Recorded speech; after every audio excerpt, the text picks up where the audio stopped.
Hey there, I'm Jen. Welcome to my Living on Less channel. I live in Ontario, Canada, but I know that pretty much worldwide right now we are experiencing unbelievable food inflation. So I had a request from one of my viewers to do a video on how our very large family is coping with food inflation. How are we feeding our family when prices have just absolutely skyrocketed. Now I have a lot of videos on couponing and saving and all of that type of thing that you're welcome to check out on my playlist, but I thought it was time for a little bit of an update because definitely in the past year especially, things have gotten absolutely out of control. And our family is struggling just like everyone else to put food on the table because we're a family of 8. And so I just wanted to share with you some of my tips from lately that hopefully would help you. Okay, first tip, I'm in front of my pantry because I wanted to talk a little bit about buying in bulk. So that's always a tip, right, for saving money, buying in bulk. But lately, with the cost of food, I would say our family's taken that quite to the extreme. This is the size of the bag of rice I buy. Now, I have already served many meals from this bag, so you can imagine how full it was at one time. Let me just check. It is 8 kilograms. So when you buy things like rice and potatoes in extreme bulk, that is the way to go. Now, if you're a smaller family, potatoes, carrots, onions, it might not work as well for you to buy in bulk because they would go bad before you could use them. But rice stays good for like a year. Definitely go extreme bulk for those. The same could be said for your jugs of vinegar or oil. It's way cheaper if you buy it by the, 4 liter instead of a 1 liter. I realize that takes a lot of extra space, and some of you, maybe you're in an apartment, you don't have that much extra space, but I would just encourage you, if you do have the space, even if it's setting up in your spare bedroom, a little pantry area for bulk items, do that. Something else I have in bulk in here is flour. I buy that by the 10 kilogram bag. Just like rice, it doesn't go bad very quickly. And if you can start making a lot of stuff from scratch, your muffins, bread, that type of thing, it's gonna be so much cheaper than the store when you buy all of your ingredients in bulk. My next piece of advice is to grow what you can yourself. Yes, I also have a lot of gardening videos, but even if gardening is not your thing, you're not a green thumb, you don't like picking weeds, do any of us like picking weeds? Well, maybe my husband is the exception to that rule, but you could start small. So for example, most people would have a flower bed against their porch. So we decided not to have typical ornamental flowers or shrubs in our backyard, and we have edibles. So behind us, I have currant bushes, we have red and white currants, we have haskell's, we have raspberries. And that amount of berries, it's not a big space. I would say it's probably about 10 by 4 in terms of flower bed space. And those berries we freeze, and we have enough to last us the entire winter long. And all it cost us, 8 years ago, we planted these shrubs for probably $20 per bush, and we get free berries all year long until these bushes maybe bite the dust 40 years from now. So if you can get creative and start replacing some of your ornamentals with edibles, what a great idea. We also do that with herbs. So instead of potted flowers, which would maybe typically sit beside your seating area outside or on your porch, we have herbs, we have mint here, rosemary, thyme, and again, the amount you're gonna save by having those in a pot that are just continually growing versus having to buy it at the grocery store every single week by your herbs, you're gonna save a lot of money. If you like rhubarb, they are one of the easiest plants to grow, and you can usually get them for free from a farmer or from someone you know. And again, the gift that keeps on giving. We have stewed rhubarb all winter long for our kids to have for dessert. It's healthy, it is delicious, and it saves me a lot of money. And of course, you could go the extreme route and have a really big vegetable garden, which is what we do here. I will say, if you're going to do that, my biggest piece of advice would be to make sure you have really healthy soil. So you're adding in sheep manure, peat moss, compost. You can see we have a compost bin at the end that we're constantly spreading in our garden, because that's gonna give you a lot more bang for your buck. There's so many jokes out there. I've seen a lot of memes about people who spent $47 on like the one tomato plant they planted and got, you know, 80 cents worth of tomatoes off of them. If that's how you're gardening, you're never going to save money. So I would highly suggest doing some free research online on how to get a good garden growing. And then what you want to do is you want to plant all of your stuff as close together as possible. This is gonna do a few things. It's gonna reduce weeds, first of all. It's really good for your soil to have lots of different plants in there, and as they break down, they feed the soil. And also, you're going to just have a lot more food and save you a lot more money. So just from our dying tomato plants here alone, you can see it's the end of the season, it's fall, so they're almost at the end. I got enough spaghetti sauce, salsa, stewed tomatoes, and ketchup to last us the entire next year. I'll show you in a minute where I store all of that stuff. But when you just plant things really close together, you have good nutritious soil, and it honestly is just sweat equity. It's a lot of labor. So some of you probably work full time. This is a thing we do in the evenings and on weekends to get everything done. The whole family pitches in, even the kids. I mean, they're eating the food too, so why not? Why not help in the garden? Why not help in the kitchen? They're a huge help to me. I'm incredibly grateful for that. And yeah, so that's one way you can save a ton of money. We also have enough onions and garlic usually for the year. We have tons of potatoes, carrots for the year, green beans that go in the freezer, and lots of peppers. My husband loves his hot sauce, so we have lots of hot peppers and sweet peppers that go into our sauces and salsas. Okay, as promised, look into our very echoey fruit cellar or root cellar, depending on who you are. So you can see here, we got lots of peaches. Applesauce is from last year still. We'll be starting that in October. We've got salsa. I've got my rhubarb juice, lots of jams, stewed tomatoes, tons of pickles, relishes. We've got some of our onions here. We've got some dried mint that I can make into tea, as well as garlic. You'll see here too, this is just like extra bulk storage that I have in here for food. They're in sealed buckets, so no mice or mold can get into them. And then I also really highly recommend 2 freezers. Get meat from a local farmer and put all of your vegetables and fruit in one, meat in another, baked goods. We do bulk baking for school lunches so that I don't have to buy granola bars and muffins and things at the store. It's a lot cheaper to make it yourself. And then we just do that all like maybe one Saturday a month and put all the baking in the freezer. And then the kids can just come, grab a muffin, grab a square, grab a cookie for their lunch when they need it.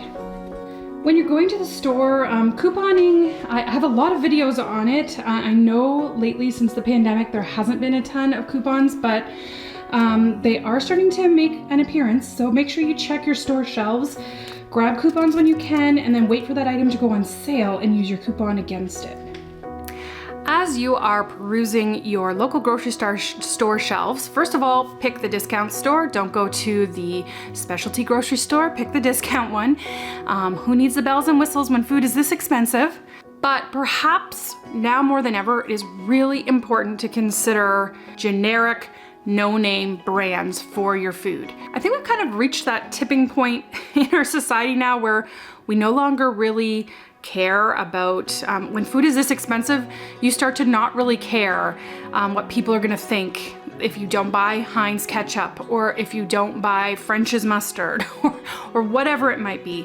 A lot of these products, the generic and the brand name, are made in the exact same plant or factory.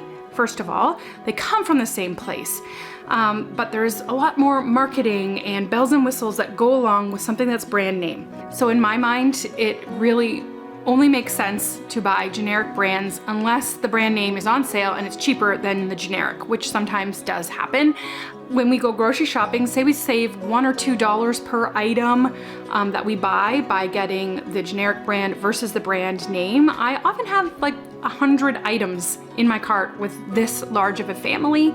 So when you figure out that savings, you know, that could be $100 a week that you're saving just by switching brands. My next piece of advice is to find a local farmer that can supply you with quality food at a price that is cheaper than what you would get at the grocery store.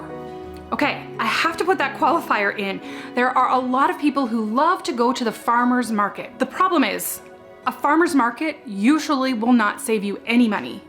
Oftentimes their goods are more expensive than what you would buy at the store. So recently I went to St. Jacob's Farmer's Market, which is near to where I live. It's a very popular farmer's market. It was crazy busy. I feel like I don't want to go back there again for several more years because it was just wild. It was packed with so many people.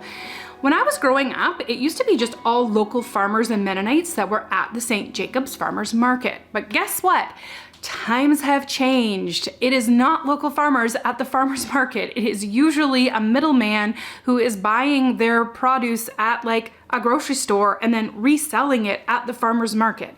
And a lot of people that were there in this super packed, crowded market did not realize that if they had driven 2 country blocks past the farmer's market, they would find farm stand after farm stand after farm stand at the end of Mennonite and Amish farm laneways, selling produce at a fraction of the cost of what it was at the farmer's market. So if you can, just work directly with a farmer. Skip the farmer's market and try to find a deal that's gonna be cheaper than the grocery store. So we have friends that supply us with beef. We get half a cow every year, and also chickens, and we absolutely love it. It is cheaper per pound than, if I bought a roast at the grocery store, it is much cheaper per pound to buy half a cow and put it in my freezer and do it that way. My nephew has laying hens, and I get about 6 dozen eggs from him every week or two for $3 a dozen, which again, where I live in Ontario, that is cheaper than what you would get at the grocery store. So yes, buy local, yes, buy from a farmer, but make sure you're doing it wisely in a way that's gonna save you money. Okay, next, shop with a list, shop with a list, shop with a list. And how do you have that list? It's because you meal plan, meal plan, meal plan. This is probably the way I save the most money. It cuts down on waste. I'm far less stressed when I know ahead of time what I'm gonna be cooking for dinner. And when I sit down and make that meal plan, I've made an entire video on this, by the way, if you'd like to watch it, I will link it. When I sit down and make that meal plan, I'm making sure that I'm working in meals that are pretty darn cheap and that will have leftovers. And then I'm working in a leftovers meal, so we're eating up that food and we're not wasting it. And I'm making sure there's variety. With the cost of certain meats right now, bacon, for example, you're not gonna be wanting to have bacon 3 times a week. Maybe you're having now bacon once a month as a treat. You're meal planning and working in meatless meals because that is cheaper right now. So maybe you're scheduling in a frittata or a quiche where you're not actually having meat for dinner. I find it's just really easy. Lately, what I've been doing is within our Google Calendar, we have a family shared calendar. I just look ahead at the week ahead. Okay, what activities do we have going on? When do we need a really quick supper? When is it okay that I have time? I have 3 or 4 hours to really make a slow cooked meal. And I am meal planning according to our schedule. And then I am making my list. And when I get to the store, I do not buy anything that is not on my list. It is super tempting. One trick to this is maybe don't bring your kids grocery shopping with you. I often go grocery shopping when they're at school or when my husband is at home so he can watch the kids, or maybe my husband goes grocery shopping and I stay home with the kids. Because if I take them, inevitably they're going to be like, can we have this? Can we have this? Can we have this? And they wear you down. They really wear you down. At first, it's a hard no, and then eventually you just give in because you're tired of the whining. And a piece of advice I heard recently was pretend like it's 1940. And I thought about that, and what that really meant was look back to our grandma's or our great-grandma's generation. How did they do it? Food was very costly back then. They grew a lot of their own food. They just kind of bought what was in season and what was affordable. They dealt with local farmers, but sometimes they also just went without. Your kids don't need to have candy every day. And in fact, I was reflecting on this with my kids recently. We were sitting down for dinner and we were making BLTs. So we had our tomatoes and lettuce and onions from the garden on nice bread with bacon. And I said, you know what? When I was growing up, we didn't have BLTs. We had toasted tomato sandwiches. It was just toast, mayonnaise, and tomatoes. That's it. How many of you watching had that? Let me know in the comments below, or pop a like if you had toasted tomato sandwiches growing up, or maybe you still do. And my kids were all like, ew, like you had nothing else but tomatoes on your sandwich?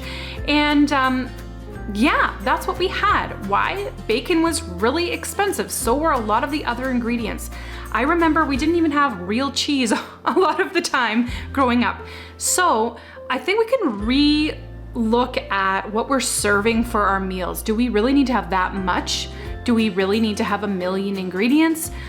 Maybe we don't need to have cheese on every sandwich. Maybe we don't need to have fresh Parmesan on our spaghetti. Can we par back and kind of eat how generations before us did within our means? And it's probably, I mean, for me, it's probably a lot better for my waistline if I did that more often. And it takes some of the guilt away of keeping up with the Joneses. Like, if we were trying to keep up with our grandparents, I mean, that's not a very high bar in terms of dietary, fulfillment, as opposed to trying to keep up with what's going on right now in our culture and society, where people are eating out constantly. They have massive meals. They have a lot of stuff that is not homemade, that is just off the shelf because it's convenient. It's hard to keep up with that from a financial perspective. So let's lower our bar. Let's try to keep up with people that lived 80 to 100 years before us, and maybe we'll feel a whole lot better, and our bank account will feel a whole lot better. And finally, final piece of advice is, it's probably coming up as a theme throughout this entire video, but that is, as much as you can, make it yourself. So if I take our entire family of 8 to a really cheap fast food restaurant, that is automatically over $100. That's over $100 for one meal at a cheap fast food place. And many of us, because our lives are so busy, everything's so go, go, go, that is just easier. It's less stressful to eat out more. And I mean, we typically used to eat out maybe once a week, and we got that down now to more like once a month. Now my teenagers, they have part-time jobs, they make their own money, so they have some extra spending money. Sometimes they buy lunch when they're at school. But as a family, we've really reduced how much we're eating out, because I can do all of our groceries for the entire week for 8 people for $200 to $300 right now. And that's using all of the tips I have given you. It could easily be twice that if I wasn't following these tips to fight off inflation. But when you think about it, that one meal at a fast food joint is like a third of my entire grocery budget for the week. So as much as you can, make it yourself, but extend it further than just I'm going to the grocery store. So you go to the grocery store, and there is a ton of things in a box or a can. We all know this.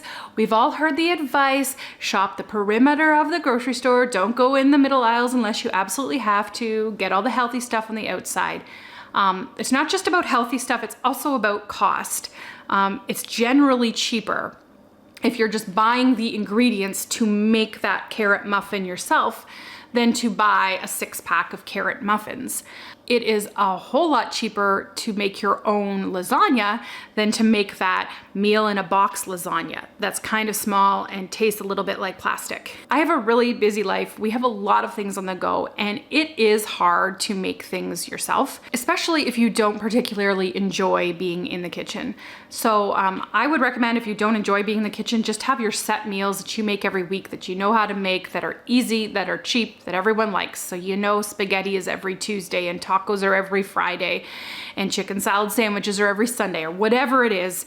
I would just recommend sticking to a set amount of meals that you can make well and that don't take a lot of mental energy. But if you love to cook like me and you just don't have the time, what I've been doing lately is cutting back on other things. So I'm cutting back on watching TV, social media, all of the things that kind of were consuming my time. And I'm spending a lot more time in the kitchen these days to cook for my family. While I'm cooking, I often go on YouTube and I look up recipes for whatever I'm doing. So that's one thing. I kind of have my laptop propped up and I'm searching, okay, how can I make this? How do I make this really good chicken broth so that I can have soup for the next week for my kids? I'm often looking up recipes, and it's really good to glean knowledge from other people on how to do things well. Okay, those are my tips to combat inflation, food inflation with a large family. What did I miss? Do you guys have extra advice? I know so many of you try really unique things. I would love to hear about them in the comments below. Let's just encourage each other through this kind of difficult, tight, challenging time for many families. And I hope there was something here that helped you. I hope you don't feel so alone in your struggles, because we're all struggling right now with the cost of food. Also, if you have the time and the means, please don't forget to donate food to your local charity. Maybe make a meal for that neighbor who's struggling. Make sure you're giving back. Give your extra garden produce to somebody who needs it. And let's just all help each other out during this time. Thanks for joining me, everyone. I can't wait to see you in the next video. For The Least, this is Jen.